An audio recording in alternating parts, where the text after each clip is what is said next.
I'm Nima Rajan. Liberal legislation aimed at ensuring a federal election could be safely held during the pandemic is stalled in the House of Commons. And chances are slim that it will pass before Parliament breaks for summer. Intergovernmental Affairs Minister Dominic LeBlanc blames the Conservatives for blocking Bill C-19 and suggests that maybe they don't want voters going to the polls this summer or during the fall. But Conservative House Leader Gerard Deltel says the Liberals only have themselves to blame for the fact that the bill only had 3 hours of debate since its introduction 5 months ago. Justin Trudeau says Canada is discussing proof of vaccination requirements for travelers with its partners in Europe as hope emerges for a summer travel season. The Prime Minister says the federal government will align its policy on whether it will require travelers to provide a vaccine certification with its international allies. He raised the possibility that Canadians could begin traveling outside the country again by summer. Meanwhile, Prime Minister Trudeau says if Canadians want this pandemic to end, they need to get vaccinated as soon as they can. There has been frustration around vaccines after the National Advisory Committee on Immunization again changed its advice. The panel now says mRNA vaccines are preferred over the Oxford, AstraZeneca and Johnson & Johnson shots because they don't carry the remote risk of a new blood clotting syndrome. The committee says Canadians under 30 shouldn't be offered AstraZeneca or Johnson & Johnson at all. Today, Health Canada authorized the use of the Pfizer-BioNTech COVID-19 vaccine for children as young as 12 after a clinical trial in the U.S. BC is set to prioritize COVID-19 vaccinations for women who are pregnant. The province's top doctor, Bonnie Henry, says she is encouraging anyone who is pregnant and aged 16 and up to get the shot. Dr. Henry says a review of available health information suggests that if infected, pregnant women experience more severe illness. The move, she says, adds another layer of protection for them and their babies. Less than a month after a Quebec woman died of a rare blood clot disorder linked to a COVID-19 vaccine, another woman has succumbed to the same fate in Alberta. Alberta's top doctor, Dina Hinshaw, confirmed last night that a woman in her 50s has died after receiving the Oxford AstraZeneca vaccine.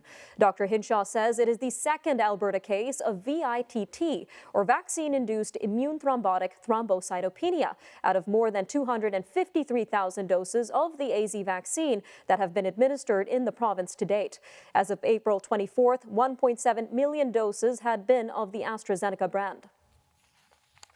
A three-step plan to reopen Saskatchewan's economy is in the works, and step one could be launched by the end of the month. Officials say 3 weeks after 70% of residents aged 40 and up get their first shot, step one goes into effect, with rules similar to what was in place last summer. The other two steps are also based on vaccination targets. The plan and its timeliness rely on the steady, uninterrupted flow of vaccines. Well, despite more than a dozen staff members testing positive for COVID-19, public health officials in Toronto say they are not planning to fully shut down a federal quarantine hotel for international travelers. Workplaces in the city with 5 or more COVID-19 cases may be ordered to close, but because the hotel provides an essential service, it may only face a partial closure. Officials say public health recommendations were implemented and inspectors found strong adherence to the rules. Outdoor recreational facilities in Ontario will remain closed for the time being. Health Minister Christine Elliott says the province currently has no timeline for the reopening of facilities such as tennis courts and golf courses. Ontario science advisors have said restricting outdoor activities will not control COVID-19. They also say it disproportionately harms children and those who don't have access to their own green space. Quebec Premier François Legault is not backing down from comments he made on immigration last week that critics say are insensitive. Mr. Legault told a business crowd on Friday that every time the government accepts a low-earning immigrant to the province, it makes it harder to achieve his goal of increasing the average salary of Quebecers. Premier Legault says he does not regret the comments and reiterated that his government wants to increase economic immigration. Nova Scotia Rcmp are noting an increase in catalytic converter thefts in the province. Thefts of the emission control devices have been rampant through Canada recently. Mounties say the jump in thefts can be attributed to the rise in the price of rare earth metals, such as platinum and palladium, that are found in catalytic converters. Police in St. John, New Brunswick seized hundreds of converters last week, worth nearly $750,000, as they were on their way out of the province. All right, coming up after the break, contradicting information being shared to Canadians this week on vaccines and which one is best.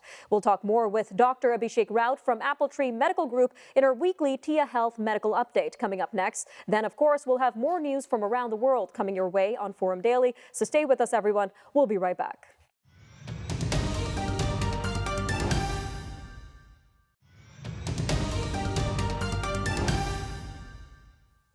The National Advisory Committee on Immunization is being criticized after contradicting the advice Canadians have been receiving for weeks to take the first COVID-19 vaccine they're offered. NACI said Monday that the Pfizer and Moderna vaccines are preferred and Canadians should weigh the risks of waiting for one of them before deciding whether to take a more immediate jab of the other two approved for use in Canada. The AstraZeneca and the single-dose Johnson & Johnson vaccines have been linked to an extremely rare blood clotting syndrome. Meanwhile, some Canadians who got the Oxford AstraZeneca COVID-19 shot are posting on social media that they feel they've been tricked into getting a second-rate vaccine. This comes as officials in Ontario look to NACI for advice on mixing vaccine doses for patients, as the province is expecting millions of Pfizer-BioNTech doses in the coming weeks, but supply of other vaccines is less certain. Well, to help us take a deeper look at these new recommendations in our TIA Health Medical segment, we are joined by Dr. Abhishek Raut, Medical Director at Appletree Medical Group. Welcome back to Forum Daily, sir. Thanks for having me. So what would you say are the main takeaways from NACI's announcement on Monday, sir? Well, so basically, NACI has doubled down on this position that Pfizer, BioNTech, and Moderna are preferred. And Johnson & Johnson AstraZeneca vaccines, they're asking Canadians to kind of weigh the risks. This is very different than the general messaging we've had in Canada up to this date, which is to take the first vaccine available to you. So as you can expect, many Canadian doctors very surprised by this change in medicine. And why do you think NACI has walked back on these recommendations that they had promoted for months now? It's interesting. So NACI is a national advisory committee of experts in pediatrics, epidemiology, immunology, and pharmacoeconomics. So NACI has been providing one job in Canada, which is to provide the most expert advice on vaccines we've had. And they've been doing this since 1964. So as new information comes in, just like the viral vector vaccines information, there is some concern with safety. And so NACI, I think correctly, had to look at that and say that the vaccines are showing some are more safe than the others and would push towards those. So how should Canadians who have already gotten the AstraZeneca shot react to this information, Dr. Raut? I think that's a very good question. So the concerns on the viral vector vaccines, of course, is the increased risk of blood clots for certain populations. As always, I'd recommend that anyone who's received those vaccines to just take a note of any side effects they're experiencing with them. I think it's confusing on how to proceed right now. I think the first dose of AstraZeneca, if you already received it, the question is, do you now go to the second dose or do you switch back to Pfizer or Moderna? And I don't think we have the answer yet, but hopefully in the coming weeks. And for these particular Canadians, how can they identify if the side effects they experience from this vaccine are regular side effects or more serious, such as blood clots? Right. So a lot of the vaccines have very similar side effects: tiredness, headache, muscle pain, nausea, fevers, chills. The concerning symptoms are breathlessness, chest pain or stomach pain, swelling or coldness in the leg, and a very severe headache. And if you see any signs of bleeding or bruising, that's another concern as well. And now we have officials in Ontario looking into mixing different vaccine shots. They're referring to NACI for this information as well. So what do we know so far about the success of this particular method, Dr. Raut? Right. So this is interesting to me. To look at mix and match for vaccines, we have to look at two things, which is really safety and efficacy. Preliminary evidence so far that we're not going to see too much in terms of difference in safety than if you receive them separately. But the efficacy question is interesting. In animal models, we actually have seen that mixing and matching gives you better protection than just a single one. And we actually do mix and match other vaccines like pneumonia vaccines. We use Prevnar 13 and switched to Pneumovax 23. So the question really is, how does this translate into COVID vaccines? And I think we're going to have to wait on the experts for that. Now, considering that NACI has walked back on something they sounded very confident about a few weeks ago, what does that say about this organization's credibility, Dr. Raut? Yeah, so what I can say is when you have a new pandemic with a new disease which rapidly mutates, it's not uncommon to see a difference of opinion between experts. And this difference is healthy because each side usually does have a point. And as always, we have to look at those risks and benefits. While I'm surprised about NACI's change, I don't think it's a bad thing. I think what NACI is showing is it's still very rooted in expert-based medicine, and which is very important to what we need right now.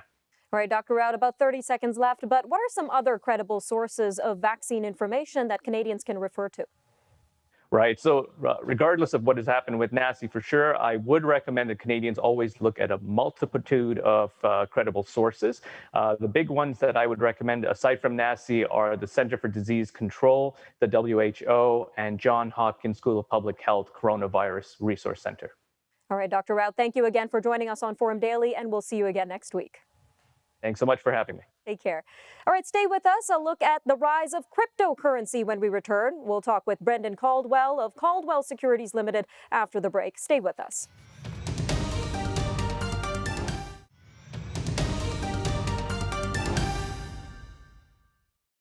The rapid rise of cryptocurrency has caught the attention of many major players in the business field, from Bill Gates to Elon Musk. Now cryptocurrency is increasingly gaining steam among Canadian investors as the pandemic continues to financially impact people from all walks of life. But the realm of cryptocurrency has expanded in recent years, and there are many options to choose from other than the popular Bitcoin, such as Ethereum, Binance Coin, Dogecoin, and more. So to help us better understand the ever-expanding world of cryptocurrency, we're joined by Brendan Caldwell, Director of Caldwell Securities Limited. Brendan, always great having you on Forum Daily. Thank you, Nima. Great to be here. So let's start with discussing what exactly cryptocurrency is and why is there so much excitement around it? Well, there's a lot of excitement for a lot of reasons. What it is are virtual currencies that are trackable using a technology called blockchain, such that you can track the movement of the currency from one owner to another.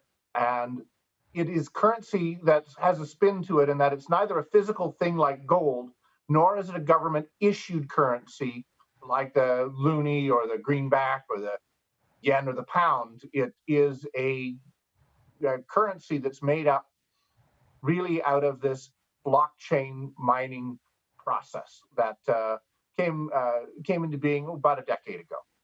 That's really interesting, Brendan. Now, despite being virtual, are these considered real investments, and do they have a place in investors' portfolios? Depends who you ask. I think it was Charlie Munger, who was Warren Buffett's partner for Berkshire Hathaway, I think said over the weekend that nothing with crypto in the name ever ends well. But that having been said, the cryptocurrency, virtual currency, digital currency, I think does have a place because people are frustrated with governments.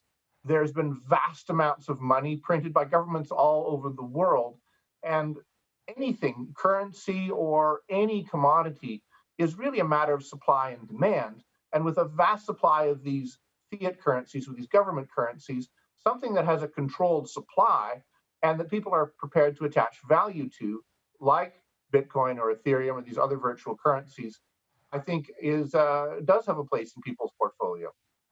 Now, it seems that a new cryptocurrency is popping up regularly now, Brendan. Dogecoin, for example, was created off an internet joke. So how do we keep up with this ever-expanding world? Well, our chairman has a wonderful expression. It's the second mouse that gets the cheese. Yes, Bitcoin was the first one to come into existence. Ethereum is coming on second. It's actually a Canadian invention. But I don't know that you have to get the newest and most novel. But having some exposure to this space, to this industry, I think makes sense. When you think about personal computers 40 years ago or the internet 20 or 30 years ago, people were wondering, well, what will it all mean? How will it all be? Maybe it's just a fad. I am reasonably confident that virtual currencies, cryptocurrencies, are not a fad.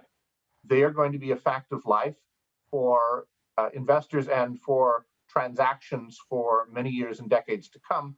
We don't know exactly what it's going to look like, but having some participation in that, I think, is going to be better for investors than not having any.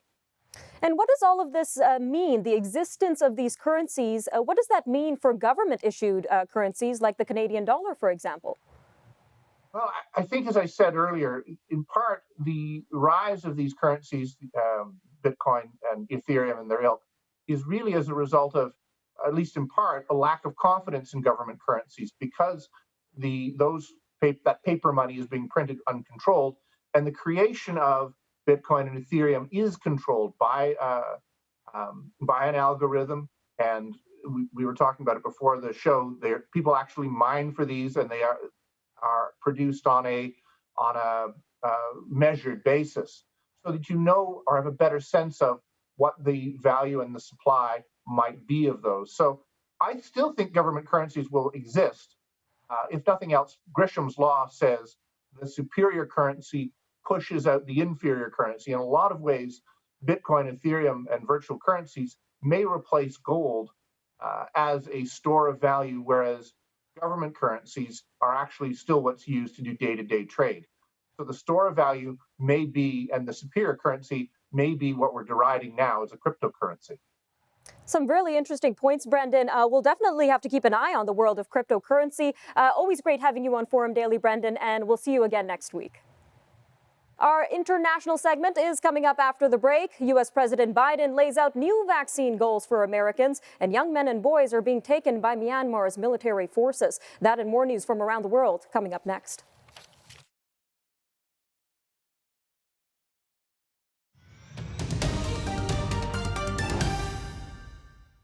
President Joe Biden has set a new vaccination goal to deliver at least one shot to 70% of adult Americans by July 4th. But to see that goal achieved, the government has to deal with the vexing problem of winning over the doubters and those who have no motivation to get inoculated. Demand for vaccines has dropped off nationwide, with some states leaving more than half of their available doses unordered. To make it easier to get shots, Mr. Biden is calling for states to make vaccines available on a walk-in basis and will direct many pharmacies to do likewise. Facebook's oversight board has upheld former U.S. President Donald Trump's suspension from the social media platform for now. Mr. Trump's account was suspended 4 months ago for accusations of inciting violence that led to the January 6th Capitol riot.